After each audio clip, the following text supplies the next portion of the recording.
ভাই যদি না পোষা আমাকে নিয়ে আপনারা আমাকে সরিয়ে দিতে পারেন। আমি তো পার্টির ভালো যেটা বলতে পারবো।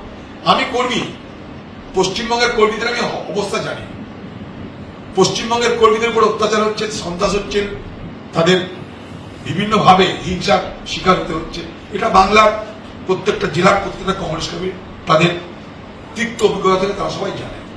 তা আমি কর্মীদের বলতে হবে, কর্মীদের বলতে গেলে আমাকে তৃণমূলের বিরুদ্ধে বলতেই হবে।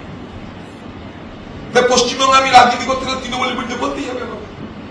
এবং সে বলার মধ্যে কি ভুল আমার জানা নেই।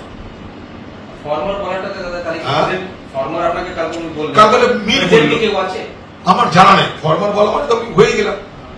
আমার মনে হয় পার্টি ঠিকঠাক করে গেছে, কালকে জাস্ট একটা র্যাটিফাই করানো আর কি, যে কাউকে কি চাওয়ানো যেন মতামত হয়তো পার্টি মনে হয় ঠিক করে গেছে।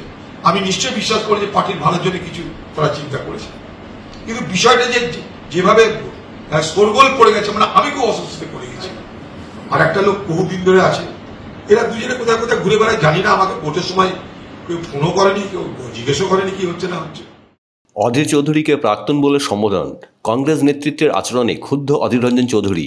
দিল্লিতে কংগ্রেসের বৈঠকে প্রাক্তন প্রদেশ কংগ্রেস সভাপতি বলে সম্বোধন।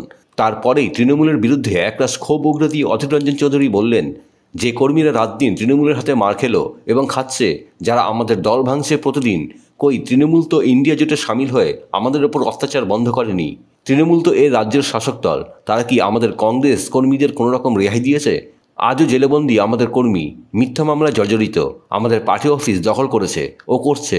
তাহলে সেই তৃণমূলের বিরুদ্ধে কি করে চুপ করব? চুপ করলে আমার সেই সহকর্মীদের প্রতি অবিচার ও অন্যায় করা হবে। যে কর্মীরা রাত দিন লড়াই করেছে, দলের পতাকা নিয়ে রাস্তায় আন্দোলন করছে, তারা দিল্লিতে ডাক পায় না। এই যদি রাজনীতি হয়, তবে সে রাজনীতি আমার জন্য নয়। আমি আমার সহকর্মীদের সাথে রাস্তায় থাকব, আন্দোলনের পথে। যখন মল্লিকার্জুন খাড়গে সাহেব ভারতবর্ষের কংগ্রেস পার্টি সভাপতি নির্বাচিত হলেন, কংগ্রেসের যে সংবিধান, সেই সংবিধান অনুযায়ী সেদিন থেকে সবকিছু অস্থায়ী হয়ে যায়। কমিটি অস্থায়ী হয়ে যায়, প্রদেশ কংগ্রেসের সভাপতি অস্থায়ী হয়ে যায়। খাড়গে সাহেব যে কমিটিটা তৈরি করলো, সেই কমিটি ততদিনে কাজ চালাবে যতদিন পর্যন্ত সবকিছু ঠিকঠাক না। তা আমরা তো অস্থায়ী সেদিন থেকে আমি হয়ে গেলাম। যদি আমি সিডব্লিউসি মেম্বার ছিলাম, এখনো তো থাকবো না, কারণ এর আগে আমি সিডব্লিউসি মেম্বার ছিলাম কংগ্রেস দলের লোকসভার নেতা হিসেবে। আমার স্থান ছিল 5 নম্বরে, এখন তো সেটা থাকবো না। যাও, তো সেদিন থেকে এটা অস্থায়ী, এটা গেল 1 নম্বর। 2 নম্বর, আপনারা জানেন যে নির্বাচন চলার সময় বা তার আগে পশ্চিমবঙ্গের জোট সংক্রান্ত বিষয়ে কংগ্রেস টিএমসি আলোচনা কি হবে না হবে, সেদিন আমি খুব স্পষ্ট করে বলে দিয়েছিলাম আমার পার্টিকে যে আমাকে সামনে রেখে আপনারা জোটের আলোচনা করলে সম্ভবত সেই জোট সফল হবে।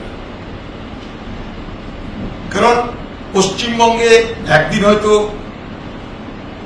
মমতা ব্যানার্জিকে ক্ষমতায় আনার জন্য কংগ্রেসের পার্টি হিসাবে কংগ্রেসের পক্ষ থেকে আমরাও মেহনত করেছিলাম। 2009 সালের কথাই বলছি, মুর্শিদাবাদে প্রণববাবু দাঁড়িয়েছিল, তার প্রচারে মমতা ব্যানার্জি গেছিলেন, আমি একই স্টেজে ছিলাম। আবার আমাকে সৌগতবাবু ডেকেছিল প্রচারের জন্য, সেদিন আমি দমদম এলাকায় গেছিলাম। সবকিছু পাল্টে গেল 2011 সালে মমতা ব্যানার্জি ক্ষমতায় আসার পর। সেদিন থেকে যখন আমাদের পার্টির উপরে হামলা শুরু হলো, আমাদেরকে দুর্বল করে দেওয়ার চেষ্টা করা হলো, তছনছ করে দেওয়া হলো কংগ্রেস পার্টিকে, কংগ্রেসকে ভেঙে চুরে কংগ্রেসের এমএলএ, কংগ্রেসের জেলা পরিষদ, পঞ্চায়েত সব কেড়ে নেওয়ার মধ্যে দিয়ে লুটপাট চলল পশ্চিমবঙ্গে। তখন যেহেতু আমি কংগ্রেসের একজন কর্মী, দেখুন আমার রাজনীতি মূলত জেলা কেন্দ্রিক, তারপরে হয়তো রাজ্য কেন্দ্রিক।